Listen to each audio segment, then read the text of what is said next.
Yeah. Europe invested, or invented rather, the welfare state, Esther.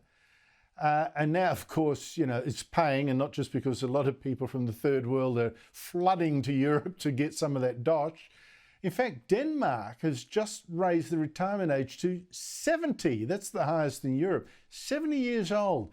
How's that going to go down? Like a lead balloon, as I'm sure you can imagine. Look, it's no surprise that the birth rates have been falling, not just across the world, but the West, but many developed countries.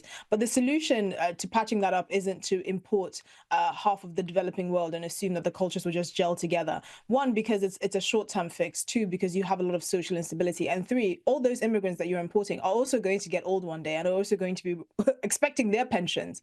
And then so you're going to have to keep up this steady stream. It's almost like a Ponzi scheme of finding and sourcing young people from all over the world with cultures that may not be similar to the native culture. And it's just a huge problem. And this is why you're seeing this sort of rise in really anti-immigrant sentiment across many of the developed world. The question about trying to encourage birth rates and also to improve technological development to actually replace the humans that are not being born, these are the conversations that need to be had. But unfortunately, much of Europe is still lagging behind. And we'll see, our countries go the way of Japan or Korea, whose birth rates are basically in the toilet.